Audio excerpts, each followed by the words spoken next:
제가 주중에 이제 이 그림을 보고 사진을 찍을 수밖에 없었어요.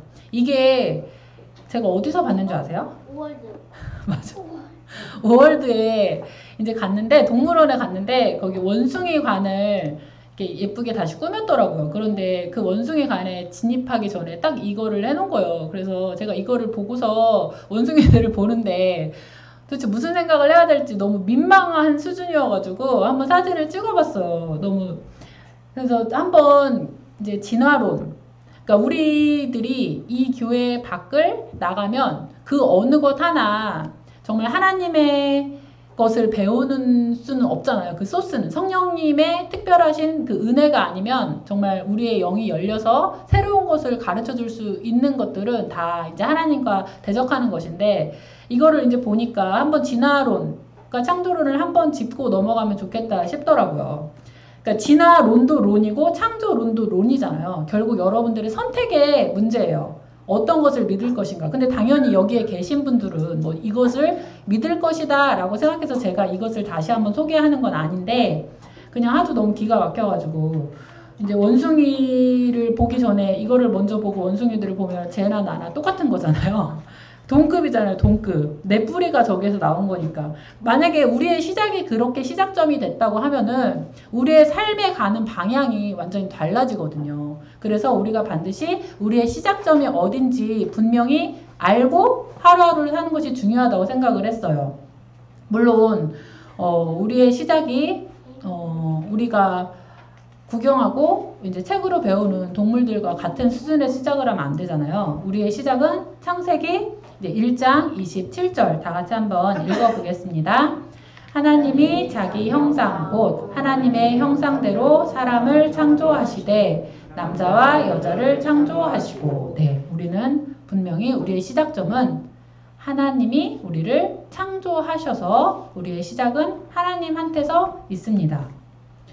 그래서 우리의 생각을 미혹하게 하는 것들이 참 많이 있는데, 그 중에서 이제 우리가 어렸을 때부터 너무나 당연시하게 배웠던 이 진화론. 저는 이제 믿지 않는 가정에서 자랐기 때문에 이 진화론이 저의 지금까지 살아온 거에 이제 반 정도는 이 진화론을 믿으면서 살았었거든요. 그래서 이제 어렸을 때부터 이 하나님에게서 났다는 얘기를 듣지 못하셨던 분들은 이제 그 시작점이 정말 분명하게 선을 한번 긋고 넘어가야 되는 시작점이 되겠습니다.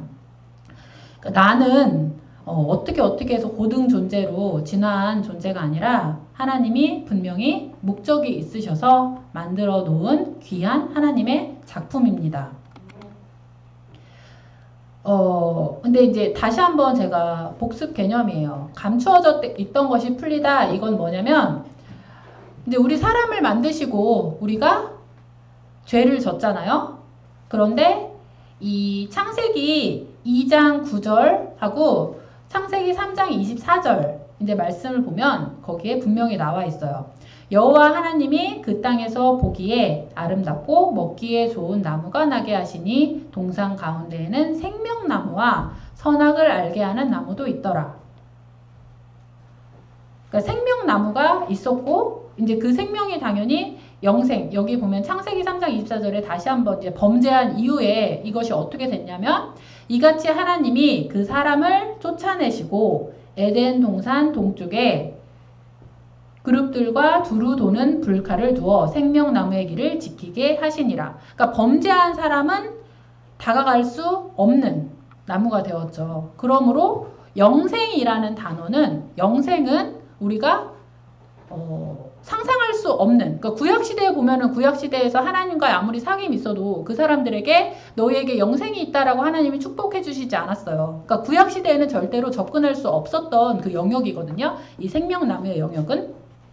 원래는 하나님이 계획이 있으셔서 만들어 놓으셨겠죠. 모든 걸 창조하시고 생명나무와 선악과 나무를 그 동산에 같이 놓으셨으니까. 그런데 이것이 이제 감추어져 있다가, 사람이 범죄함으로 감추어져 있다가 이 영생에 대해서 다시 언급된 거는 예수님 이후 시대예요. 요한일서 5장 13절 말씀을 보면은, 물론 이 영생에 대한 부분이 다른 데도 많이 나와 있지만 오늘 본문이 요한일서이기 때문에 여기에서만 발췌를 했습니다. 내가 하나님의 아들의 이름을 믿는 너희에게 이것을 쓰는 것은 너희로 하여금 너희에게 영생이 있음을 알게 하려 함이라. 그러니까 예수님의 가르침이 있는 곳에는, 예수님 이후에는 이 영생이라는 단어가 많이 나와요. 그래서 우리가 그전에는 죄인으로서는 감히 상상할 수 없었던 그 영원히 사는 것에 대해서는 이제는 그 열쇠가 이제 풀린 거죠. 그러니까 예수님이 오신 이후부터 성경에서는 영생을 언급하고 있고, 그래서 그 전에는 우리에게 영원히 산다는 게 우리의 옵션, 선택사항이 아니었는데 감추어져 있었지만 이제는 그 감추어졌던 생명나무가 열린 셈입니다. 그러니까 우리 그리스도인이 온 곳은 하나님으로부터이고, 그 창세기 아까 창조론을 말씀드렸던 것처럼 또 우리가 가야 할 곳 또한 하나님의 나라인 것입니다. 그러니까 영생은 하나님이 인간을 창조하셨을 때부터 계획하셨던 그 계획 중에 하나였는데 이제 감추어져 있다가 예수님이 오시고 난 이후에 모든 것을 이루시고 다시 열린 셈입니다. 그래서 태어난 사람을, 근데 이제 우리가 태어나서 아까도 말씀드렸다시피, 그러니까 저처럼 뭐 믿지 않는 가정에서 자랐건 믿는 가정에서 자랐건 하나님 나라에 대한 거, 하나님에 관한 거, 내가 온 진짜 나의 창조주이신 분에서 내가 알고 태어나는 게 아니잖아요. 그냥 배워야 되는 거잖아요. 하나하나 다 배워야 되는데, 그 태어난 사람을, 여기서 태어난 사람이라는 거는 이제 우리의 육적인 태어남도 있겠지만 영적으로 하나님을 알게 된 그 이유도 마찬가지로 하나님과 더불어서 이제 어떻게 하면 조화롭게 살 수 있을까, 그것에 대해서 이제 계속적으로 배우는 과정 중에 있습니다. 그러니까 우리가 가르치고 배워서 하나님과 더불어 영원히 조화롭게 어떻게 살아갈 것인가. 그래서 하나님의 자녀가 된 이후부터는 우리가 배워야 되는 건 뭐냐면 이제 하나님의 질서, 하나님의 스타일, 그것을 배우고 있는 중인 거죠. 우리가 눈만 뜨고 일어나서 나가면은 절대로 배울 수 없는 것들을 이제 우리는 따로 배우면서 살아가는 입장입니다. 그런데 이제 요한일서 그 2장 18절에 보면은 지금 이 시대를 뭐라고 표현하냐면 이제 마지막 때라고 하거든요. 그런데 예전에는 성경을 읽을 때 그 이제 마지막 때 하면 종말, 그 단어랑 연관이 되잖아요. 여기 이제 보면은 요한일서 2장 18절에 보니까 아이들아 지금은 마지막 때라 적 그리스도가 오리라는 말을 너희가 들은 것과 같이 지금도 많은 적 그리스도가 일어났으니 그러므로 우리가 마지막 때인 줄 아노라. 그러니까 이 요한일서가 쓰여졌을 그 당시가 주후 85년에서 90년 사이, 그리고 지금 이제 2024년이잖아요. 그러면 뭐 우리가 생각하기에는 이제 그때 마지막 때고 지금도 마지막 때, 지금은 진짜 뭐 종말이 다가왔다, 그렇게 말들이 많은데, 그러니까 그때나 지금이나 특별히 달라진 게 뭐가 있을까요? 그러니까 그때랑 지금이랑 다른 점.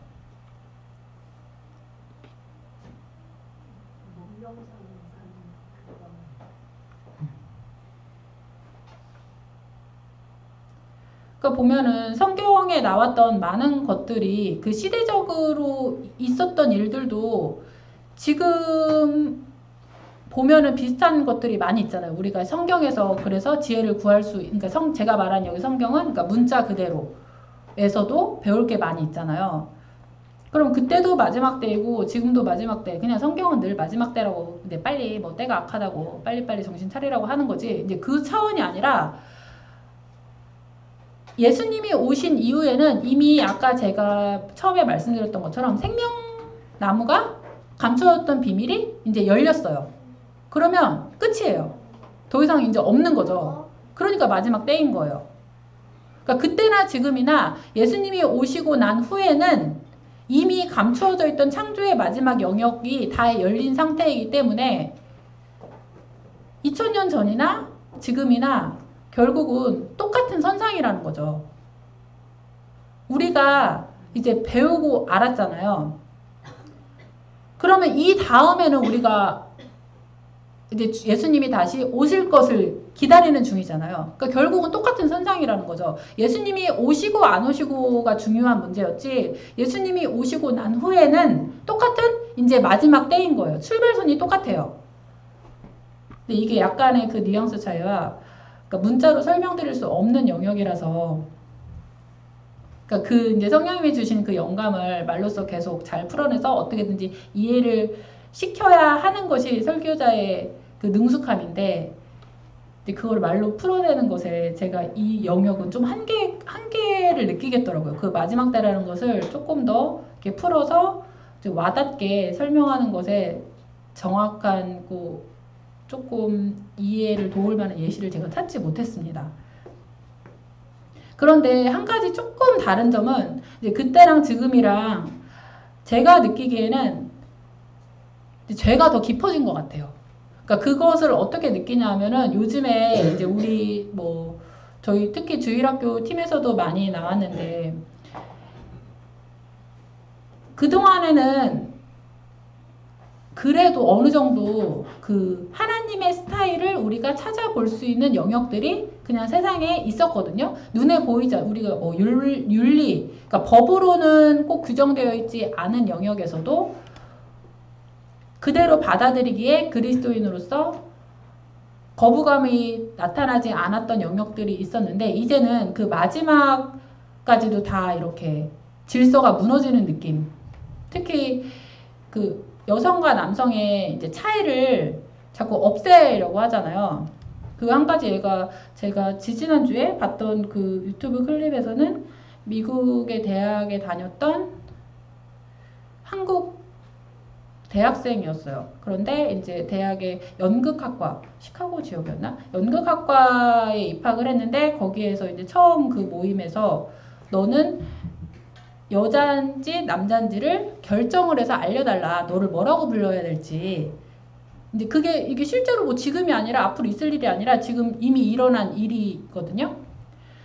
그러니까 남성과 여성은 당연히 차별이 있고 차이가 있고 다르다는 것은 우린 너무나 생물학적으로도 그렇고 정신적으로도 그렇고 다르다는 걸 당연시했던 그것까지도 이제는, 그러니까 정해진 게 없는 시대로 가고 있는 것 같아요. 뭐든지 정해진 게 없는 시대. 뭔가 질서도 없고 우리가 지켜야 할 것도 점점점 무너지는 세대로 가고 있는 게 아닐까, 그런 생각이 들었어요. 그러니까 점점 하나님이 만들어 놓으신 그 창조의 원리와는 이제 멀어져 가는 건 사실인 것 같아요. 그리고 그 기준이 점점 뭐가 되고 있냐면 나 자신. 그러니까 성별까지도 네가 선택해라. 그러니까 모든 게 다 너 하고 싶은 대로. 그러니까 네가 하고자 하는 것을 막았을 때 그것을 하다못해 그 전까지는 이제 그 어린 아이를 양육하는 데 있어서 어린 아이의 결정보다는 부모의 결정이 우선이었잖아요. 왜냐면 어린 아이들은 미숙하니까. 그래서 부모가 낳고 나서 길러주는 역할을 하는 거잖아요. 그런데 이제는 이렇게 미숙한 아이들한테서 네 원하는 대로 해.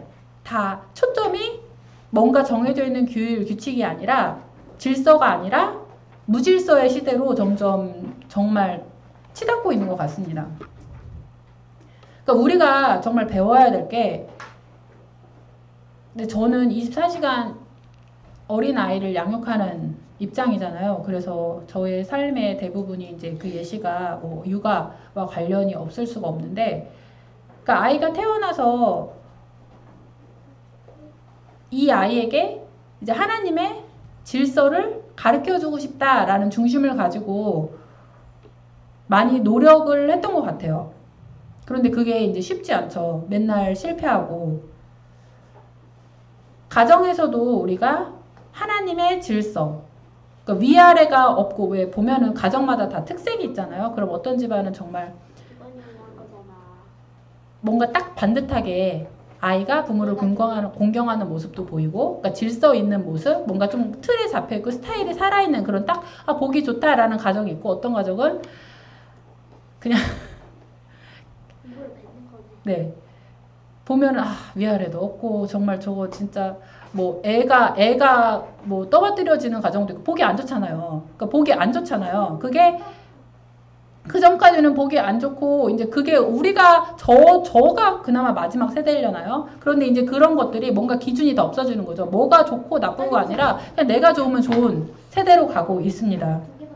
그런데 우리는 이제 그렇게 살면 안 되죠. 내가 좋은 게 아니라 중요한 거를 지키며 살아가는 이제 사람들이 되어야 하는데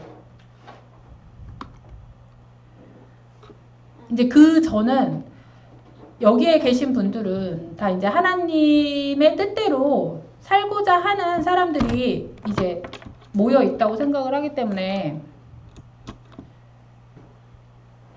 그러면 그 과정에 있어서 그러니까 내가 하나님을 조차 지금 살고 있는데 어떤 방식으로 이제 그것을 고분분투하고 있느냐. 그러니까 내가 어느 시대 사람인지를 분명히 깨닫는 시간이 되었으면 좋겠어요. 이 시간에. 그러니까 구약시대와 신약시대를 제가 아주 간략하게 구분을 했는데 이 기준은 뭐냐면은 그러니까 죄 문제를 어떻게 다루느냐거든요. 구약시대에는 항상 보면은 그러니까 실패였잖아요. 실패. 한마디로 표현하면. 왜 실패냐면 그러니까 뭔가 하나님이 정해놓으신 틀이 있어요. 그런데 그 틀에 벗어나요. 그러면 사람이 하나님한테 다시 돌아오죠. 잘못했습니다 하고 돌아온 다음에 그럼 하나님이 용서해주고 하나님의 관계가 유지되고 계속 그 반복이잖아요. 근데 신약시대에서 요구하는 게 이제 여기도 역시 요한일서 2장 5절에서 6절 말씀에서 찾았는데 그러니까 신약시대의 그 기준점은 그러니까 그 구약시대는 이 정도에서 하나님과의 그 관계를 지속적인 유지하는 거로 만족이 되었다면 신약시대에는 한번 여기 요한일서 2장 5절 6절 말씀 한번 읽어볼게요. 누구든지 그의 말씀을 지키는 자는 하나님의 사랑이 참으로 그 속에서 온전하게 되었나니. 그러니까 여기서 중요한 게 온전하게 되었나니. 말씀을 지키는 자. 이로써 우리가 그의 안에 있는 줄을 아노라. 그러니까 하나님의 사랑이 거해서 온전하게 되면 하나님 사람이야. 이제 그렇게 바뀐 거죠. 그러니까 그 관계가 그냥 이렇게 가늘고 길게 유지되는 그 수준이 아니라 온전하게 된 사람이 하나님의 사람이야로 바뀌었어요. 그의 안에 산다고 하는 자는 그가 행하시는 대로 자기도 행할지니라. 그러니까 완벽히 바뀌었잖아요. 신약시대에서 하나님과 하나님의 사람이라고 하면은 이 구약시대에는 잘못했다가 이제 죄 용서받고 다시 돌아오고 이제 계속 그랬다고 하면은 신약시대에는 완벽하게 하나님의 뜻대로 행하는 자가 나랑 상관 있는 사람이야. 그러면 우리는 지금 어느 시대 사람인가요? 여긴가요? 여긴가요?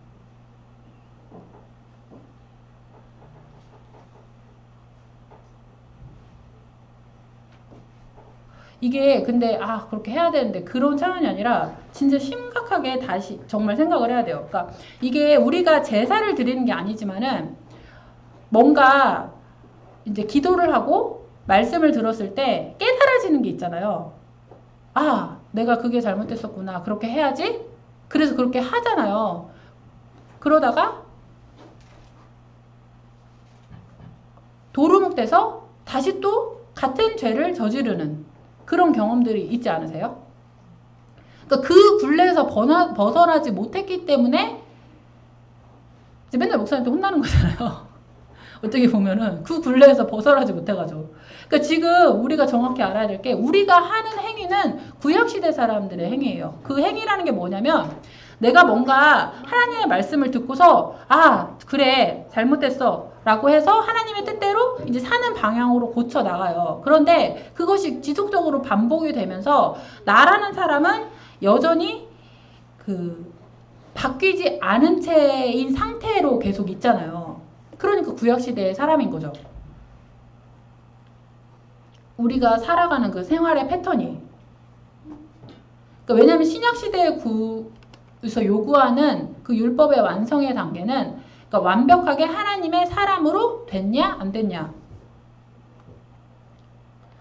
그 한 가지 이제 예로 내가 구약시대의 사람이라는 이제 예로 이 신명기 6장 5절에서 9절 말씀을 뽑았는데 이 구절이 자녀를 양육할 때 있어서 어떻게 보면 스탠다드가 되는 말씀이잖아요.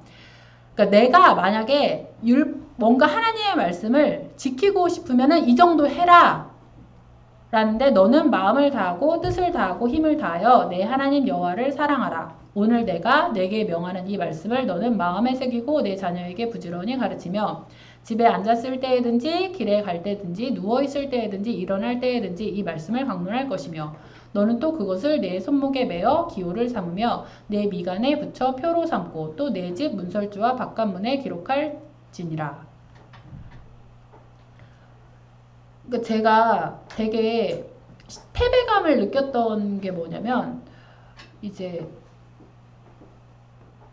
그 믿음 생활을 믿지 않는 가정에서 저 혼자 하면서 내가 만약에 결혼을 해서 가정을 꾸리면 아 정말 하나님의 말씀대로 이루어지는 가정으로 꾸리고 싶다라는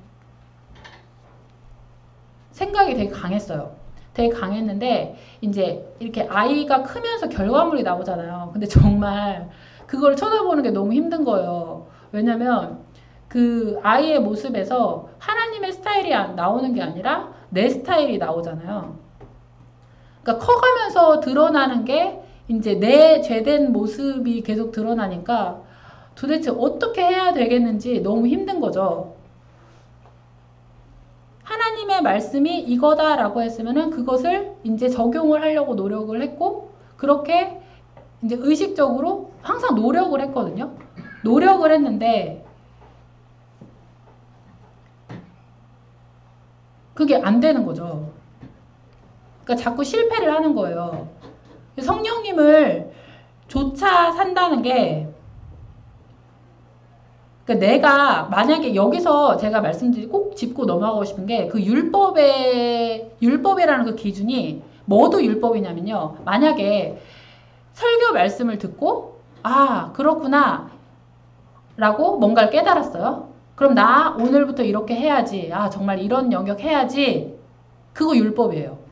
결국 실패할 수밖에 없어요. 그게 무슨 말이냐면은 내가 뭔가를 듣고 깨달아서 감동을 받아서 열심히 해야지 라고 내가 변해야지 라는 그 마음 자체가 실패할 수밖에 없는 율법이라고요. 왜냐면은 그 기준점이 나잖아요. 내가 하는 거잖아요. 그러니까 내가 하는 어떠한 노력도 하나님의 나라에 도달할 수 없어요.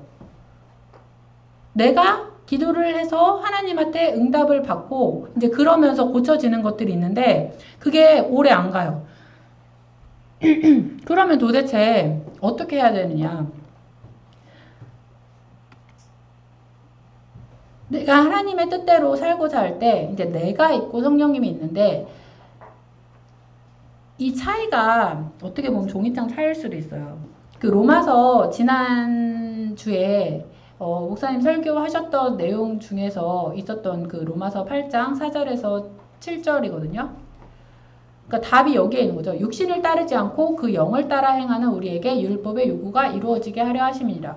그러니까 우리가 해야 될 게 내가 무엇을 보고 깨닫고 해야지라는 결심이 아니라 영을 따라야 하는 것이 이 구약시대의 굴레에서 벗어날 수 있는 방법이에요.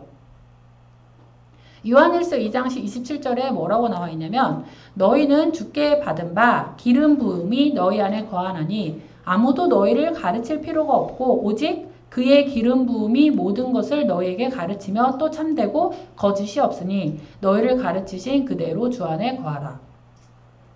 그 성령님이잖아요. 기름 부음이 너희 안에 거한다는 것이.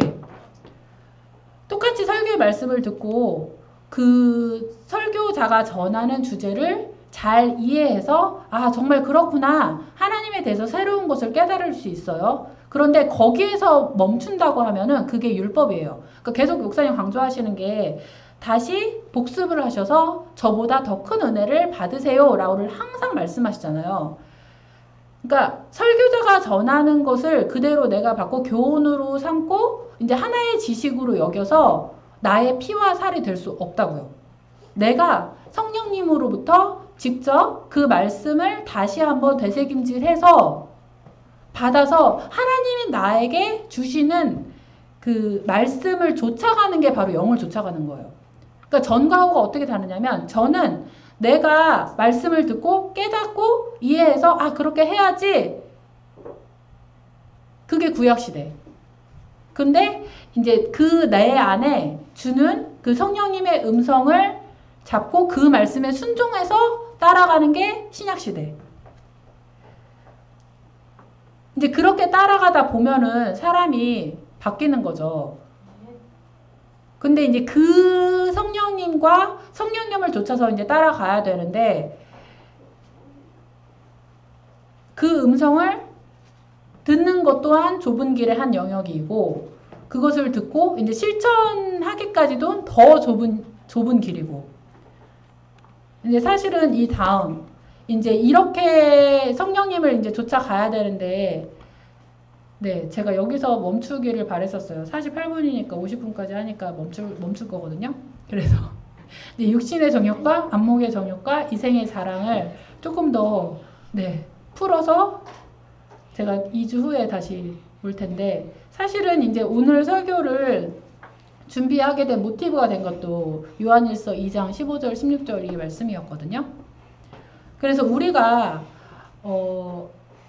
경험이 있으실 거예요. 정말 하나님의 말씀을 듣고 내가 율법적으로 쫓아가려고 노력하셨던 경험도 있으실 거고 또 성령님의 음성을 듣고 그대로 순종했을 때 나타나는 내 삶의 결과도 보셨을 테고 그 변화도 보셨을 테고 그런데 이제 성령님의 말씀을 이렇게 쫓아서 계속적으로 가야 되는데 그것을 당연히 방해하는 세력도 있겠죠. 그래서 이제 그런 것들에 대해서는